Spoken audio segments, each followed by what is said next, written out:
Hello tout le monde, j'espère que vous allez bien. On se retrouve aujourd'hui pour un nouveau vlog d'écriture.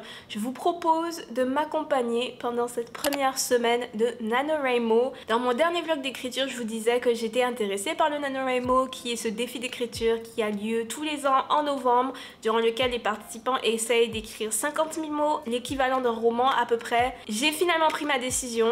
Je participe au NaNoWriMo cette année. Pendant ce mois de novembre, j'ai 3 objectifs. Le premier, achever l'écriture du premier jet du tome 2 de ma série fantasy que j'aime appeler Céleste. Deuxième objectif, commencer le premier tome de ce nouveau projet fantasy que j'aime appeler Oiseau de nuit. Et troisième objectif, écrire tous les jours. Petit update en ce qui concerne ma série fantasy Céleste. Comme vous le savez, le premier tome sort très bientôt en librairie chez VLB Éditeur dans la collection VLB Imaginaire. Je suis à ça de pouvoir vous annoncer le titre officiel de la série et le titre officiel du premier tome. Franchement, je suis aux dernières étapes de validation. Là, je suis à la partie révision de la mise en page, donc je dois relire toute mon histoire en faisant attention à la mise en page et en m'assurant qu'il n'y a pas de faute de frappe, et aussi pour m'assurer que tout est bien mise en page. En fait, je vais pouvoir vous dire beaucoup plus de choses sur l'histoire. Bref, j'ai très hâte. Abonnez-vous à la chaîne si vous n'êtes pas encore abonné. Gardez aussi un œil sur mon compte Instagram, je vais essayer de le mettre à jour plus souvent. Je dis toujours ça, je suis pas beaucoup sur Instagram. Donc, mon mois de novembre commence pas super bien parce que hier, c'était le 1er novembre et je n'ai rien écrit du tout. Mais aujourd'hui, j'ai eu le temps. Ce matin, j'ai pu écrire 1000 mots, pile 1000 mots.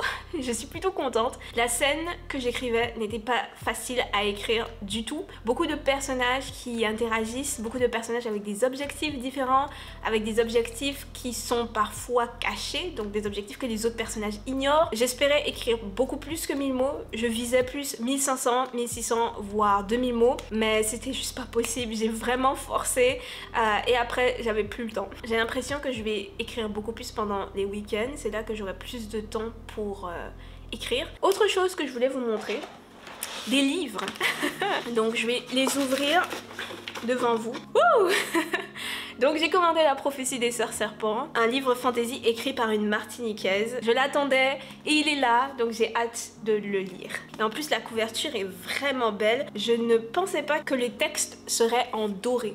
Ensuite j'ai 2 autres livres. Celui-ci, je me souvenais pas de l'avoir commandé. When Women Were Dragons. J'ai été très intriguée par le résumé. Ce livre se passe dans un monde où à un moment donné, plusieurs milliers de femmes se sont brusquement transformées en dragons. Et je trouve que c'est une idée tellement intéressante et bizarre et fun. Donc j'ai hâte de découvrir ce livre. Et j'ai aussi quelque chose qui n'a pas trop de lien avec la SFF, comme vous allez le voir. Ceci, une véritable brique, l'Empire qui ne veut pas mourir, une histoire de la France-Afrique. Alors ce livre, j'en ai lu des extraits et je me suis dit à ce moment-là qu'il fallait que je me commande le livre lui-même et je l'ai jamais fait. Mais là c'est bon, je me suis rappelé, je l'ai commandé, je vais continuer de le lire. Les extraits que j'ai lus m'ont appris énormément de choses que j'ignorais. Je ressens le besoin d'en savoir plus, donc c'est pour ça que j'ai acheté ce livre. Pour les livres SFF, ça et ça, bien sûr, je vous en parlerai dans une prochaine vidéo, surtout La prophétie des sœurs serpents. J'ai tellement hâte de lire ce livre-ci. Et puis When Women Were Dragons, je vous en reparlerai aussi certainement si le livre m'a plu, mais je pense qu'il va me plaire.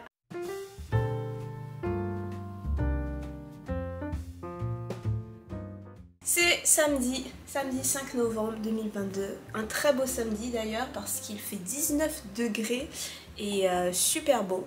Donc je vais probablement sortir tout à l'heure au lieu d'écrire juste pour profiter de ces températures exceptionnelles en cette période de l'année. Hier j'ai écrit 576 mots, je pensais écrire beaucoup plus hier mais je me suis réveillée tard et j'avais juste pas le temps d'écrire et à la fin de la journée j'étais vraiment fatiguée. J'ai eu une longue journée de travail. C'est quand même quelque chose. Je me suis forcée hier à écrire parce que c'est le NaNoWriMo. J'essaye d'écrire tous les jours. Aujourd'hui j'ai déjà fait une première séance d'écriture de 25 minutes et j'ai réussi à écrire 599 mots. Je vais me refaire une autre séance d'écriture. Mon objectif aujourd'hui c'est d'atteindre les 2000 mots, histoire premièrement de terminer le chapitre que je suis en train d'écrire. J'aimerais beaucoup le terminer, peut-être pas aujourd'hui mais ce week-end. Donc j'espère demain pouvoir écrire beaucoup aussi. Comme ça, j'en aurai fini avec ce chapitre. Et deuxièmement, j'espère écrire 2000 mots aujourd'hui parce que c'est le NaNoWriMo. Si pendant le NaNoWriMo, je n'écris que 500 mots tous les jours, je me déçois un peu. Ça me déçoit un peu de moi-même, si j'ose dire. C'est parti, j'y vais pour un deuxième semaine d'écriture de 25 minutes. Deux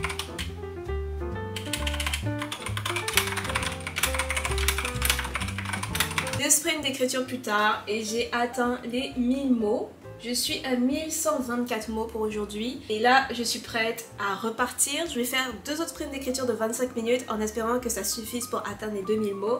Ma scène avance super bien, même si j'ai l'impression que le rythme de l'histoire a un petit peu trop ralenti. On est dans le dernier acte de ce tome, donc normalement les choses devraient s'enchaîner assez rapidement. Dans le prochain chapitre, il y a un événement qui fait repartir le rythme, mais ce chapitre-là est très lent et je trouve qu'il est un petit peu trop lent pour cette partie de l'histoire. Je vais finir d'écrire, ensuite je corrigerai le rythme pendant la phase correction. L'important là, je pense, c'est de terminer ce premier jet. C'est parti pour un troisième sprint d'écriture. Je mets ma playlist. En ce moment, j'écoute la bande-son du film The King. Je trouve que les musiques vont bien avec ces scènes.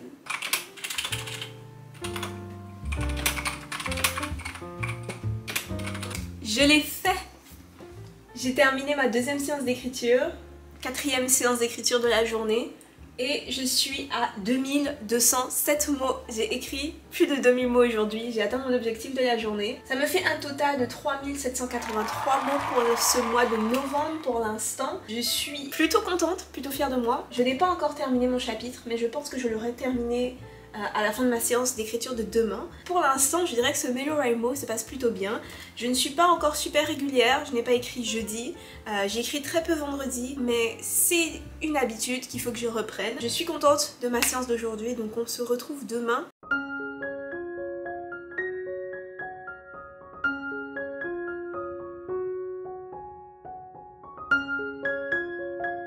J'ai commencé à lire La prophétie des surserpents, j'avais juste trop hâte de le commencer. J'ai lu les 100 premières pages, pour l'instant je trouve que c'est une lecture plutôt chouette. C'est pas exactement le style d'écriture que j'aime, disons que l'histoire avance très vite dans les premières pages, les choses se passent très rapidement. On suit Naïma, une adolescente de 15 ou 16 ans qui est née en France, sa mère est née en Martinique, mais elle a quitté la Martinique il y a longtemps. Naïma, elle est obligée d'aller passer ses vacances en Martinique chez sa grand-mère et elle n'a juste vraiment pas envie d'y aller. Ce personnage vit à notre époque d'une certaine manière. On suit aussi trois autres personnages qui vivent à une autre époque. Donc il y a Nonum qui est une jeune fille Kalinago. Kalinago/Arawak, c'est les premières populations des Antilles de la Caraïbe, donc c'est les populations autochtones. On suit aussi une prêtresse Yoruba, Fumilayo.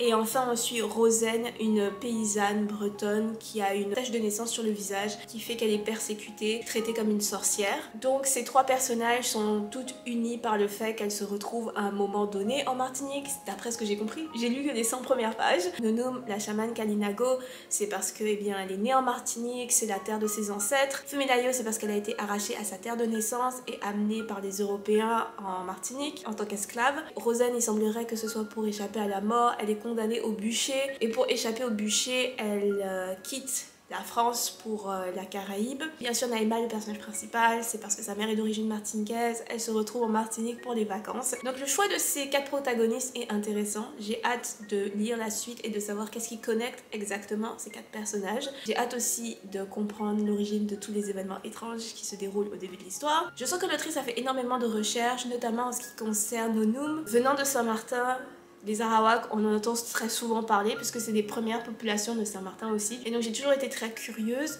Je me suis toujours posé des questions sur ces populations parce qu'à Saint-Martin, en tout cas, il n'en reste plus un seul. Je me souviens avoir fait quelques fois des recherches et de n'avoir très souvent rien trouvé ou trouvé très peu de choses. Je vois qu'il y a énormément d'informations dans ce livre sur la manière dont les Kalinago vivaient, aussi sur leur langue. Donc juste à ça, je vois que beaucoup de recherches ont été faites pour ce livre et je trouve ça vraiment super. J'ai feuilleté un petit peu le livre et j'ai vu qu'à la fin, il y a un dossier historique avec une liste des sources qui ont été utilisées pour écrire le livre. Donc je vais analyser ça un petit peu plus tard. Maintenant, je vais commencer la relecture, la énième relecture de mon roman. Ce que je dois faire, je pense que je vous l'ai déjà expliqué rapidement, c'est que je dois relire le document qui m'a été envoyé. C'est littéralement la maquette de mon livre, donc la maquette qui va être utilisée pour imprimer mon livre. Je suis tellement excitée. Une éditrice m'a dit que même si j'ai envie de modifier certains mots, il faut que je me retienne. Maintenant, c'est fini, c'est vraiment la dernière partie là. Donc c'est juste les coquilles que je dois relever. Je dois essayer de lutter contre mon envie de changer certaines choses. Ça va être difficile parce que j'ai l'impression que j'aurai toujours envie de changer quelque chose. Même quand le livre sera publié, j'aurai envie de changer des choses. Je vais me faire violence. J'ai ouvert le document qu'elle m'a envoyé et c'est juste trop excitant de voir la maquette de mon livre, de voir le titre de mon livre avec mon nom écrit sur la deuxième page. Je n'ai pas encore la couverture bien sûr, donc là c'est juste la maquette sans couverture. Voilà à quoi ressemble la première page. Ça ressemble vraiment à un livre. Ok, mon texte fait 298 pages. Presque 300 pages. Bon, je vais lire donc les premières pages et prendre des notes si je vois des coquilles ou des choses comme ça. Donc comme c'est un document PDF, je vais pas vraiment utiliser la fonction commentaire qui est pas super pratique. Je vais prendre des notes dans mon carnet ici et puis envoyer mes notes à mon éditrice. La publication du livre se rapproche, j'arrive pas à y croire.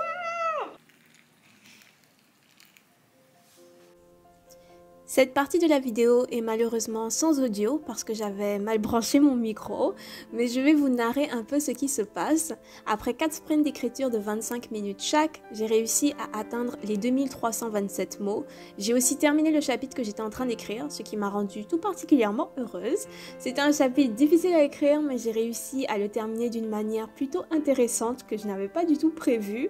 Je l'ai terminé avec une ligne de dialogue qui pointe du doigt les indices menant au gros plot twist qui aura lieu à la fin du livre. Je pense que c'est fait intelligemment, mais qui suis-je pour en juger? Donc je finis cette première semaine de NaNoWriMo avec un total de 6110 mots. Je suis plutôt contente. Je me suis récompensée en regardant des épisodes de série, comme vous pouvez le voir. C'est la fin de cette vidéo, j'espère qu'elle vous a plu et que ces 2 premières semaines de NaNoWriMo se sont bien passées pour vous. N'hésitez pas à me dire comment elles se sont passées dans les commentaires. Portez-vous bien et à très vite tout le monde. Bye!